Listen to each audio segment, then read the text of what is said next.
Hello, Brown Street Church of Christ. It's great to be with you again today as we have our daily devotional. Today's subject, it's just heavy on my heart today, is on the subject of marriage. And we all need to have good marriages. Amen. So today we're going to talk about 3 principles in protecting our marriages. Now, why is this important? Well, let me tell you why it's important. We need to protect our marriages because somebody is after them. And his name is Satan. And he wants to destroy all of us, including me. And he never quits. I got a good friend up in Michigan, and he always would say, you know what? Satan never wears pajamas. He doesn't take days off. And he doesn't. He's always after us. And what does he do? He divides. He destroys. Anything that God brings together as good, Satan wants to destroy. The church, families, and the marriage. And he is, I believe, particularly interested in destroying marriages. And I'm going to show you why in just a minute. I love this verse over here in 1 Corinthians 13:7. Love always protects. And we must do a better job, all of us, at protecting our marriages.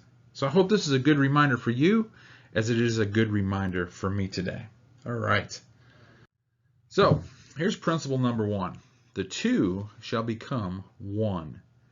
And we find this in a story with Adam and Eve right here in the book of Genesis. In Genesis chapter 2, verse 24, it says, "For this reason a man shall leave his father and mother and be united to his wife, and they shall become" what?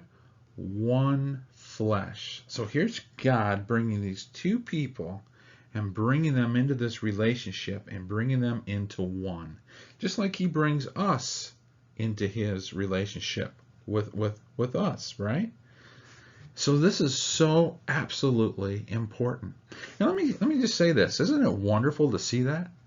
Have you ever seen just a man and a woman, and they're married to each other, and they are just so much together?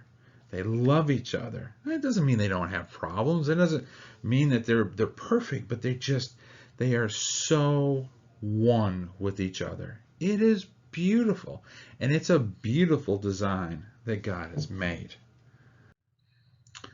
And it reminds us of this over here in Mark chapter 10, verse 8. So they are no longer two, but one flesh, right? One. And I think God is trying to give us maybe a little snapshot here. See what you think about this. When God took Adam, he took a bone from Adam and made Eve. Okay? Now notice this. He did not take a bone out of his head or his neck. No, he did not take a bone out of his ankle or feet. So the woman is not above him, or he is not above the woman. She is not below him. He is not below her. No, he took it right out of the middle, right? And gave it to the woman. And this shows that the man and the woman are a team. Now, where was that rib at? What does the rib protect? It protects the heart. So here is something coming from the man, from his heart, that protects that heart. And woman was made from that. Isn't that a beautiful picture? And that's exactly what we need to have in our marriages, right? So no one is to be closer than our spouses. And that's the relationship that I have with Amy. She is my closest friend. She is my best friend, and I love her so much. And that's what God has designed in the marriage. And I hope we remember that with our marriages.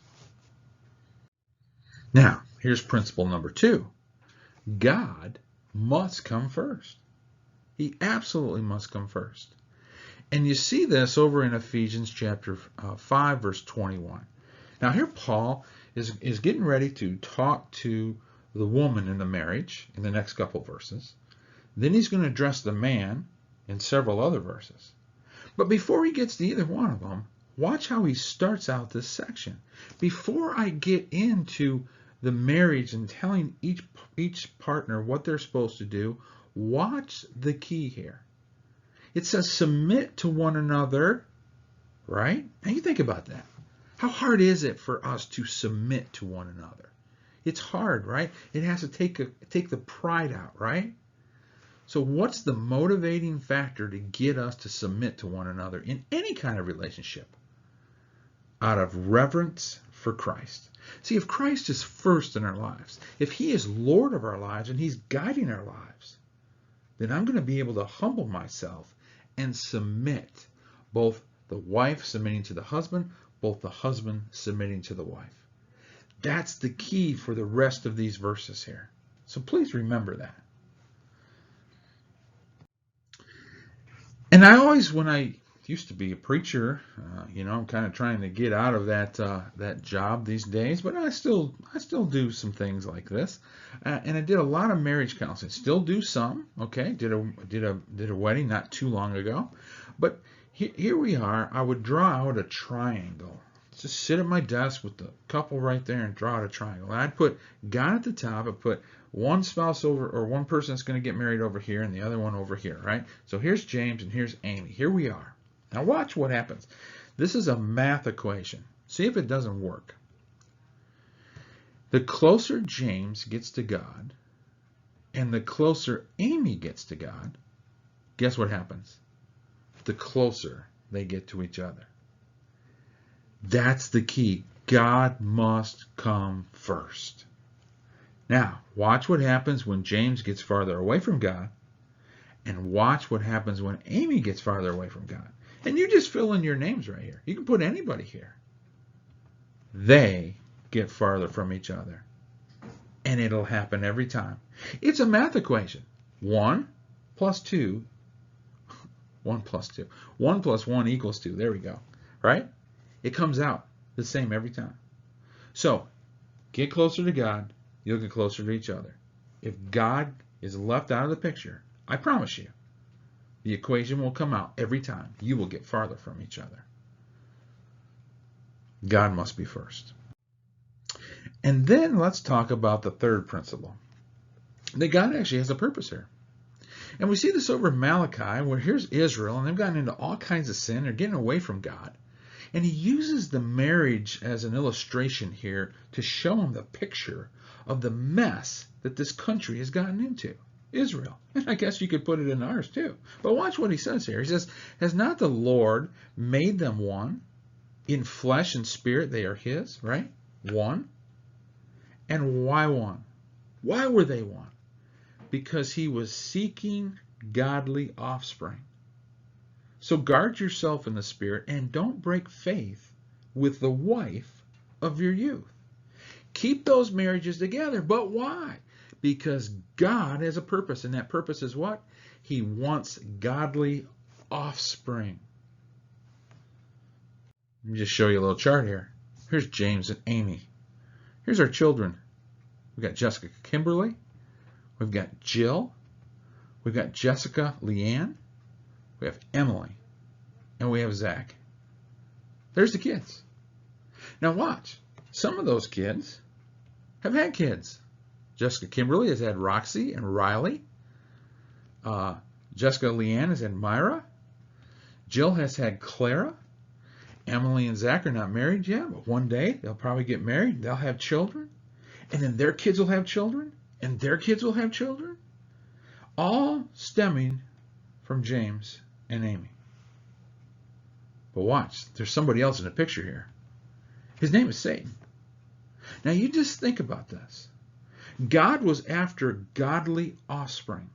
James and Amy can affect generations and generations from here to come in a godly way. But if Satan can take James and Amy out, he can take, that'll affect Jessica Leanne, that'll affect Jill, that'll affect Emily, that'll affect Claire, that could affect Roxy and Riley. He could knock out generations to come if he can take those two people out. Do you see that God was seeking godly offspring? So don't break faith with the wife of your youth. Do you see how important that is? Man, Satan's after us. He's a smart guy. He knows how to attack us. And I believe the marriage is the number one place to attack the church, because that's what can happen. It can either happen for the good and be very effective, or it can be for the negative and be very destroying. Now, God is a God of second chances, right? So, what if we've failed at this point? What if we've made mistakes at this point? Maybe your marriage wasn't that great this week. Maybe even you have a past and there was the breakup of marriages, right? Folks, there is nothing we can do about our past. God, every day is a second chance with God. So get off, dust yourself off, and follow these principles, and God will bless our marriages. So don't worry about the past. Let's take care of today and every day from this day. So here's a conclusion. Malachi, in chapter 2, verse 15, it says, "So guard yourselves in the spirit, and let none of you be faithless to the wife of your youth." Watch what he says in verse 16. "So guard yourselves in your spirit, and do not be faithless." When God repeats the same thing twice, boy, that's really important. He said it twice in just 2 verses. What's the key to this, church? What is it? Guard yourselves in your spirit. Stay connected to God. Follow his principles. Love your wives. Be devoted to them. Be kind to them. And have the marriage that God designed. And don't let Satan in there. And I am so thankful for Amy. She is my absolute best friend. I love her with all my heart. And we're just going to tell Satan all the days of our lives, just like you are, take a hike, because our marriage is going to be strong, built on the foundations of God and his word. Church, I hope this has been helpful for you. And I hope that you do something. I hope that you pray for all the marriages of Brown Street Church of Christ. You do that for me, I'll do that for you, because that is a piece that Satan just loves and loves to attack. And we know it to be true. Stay faithful, and we will see you next time.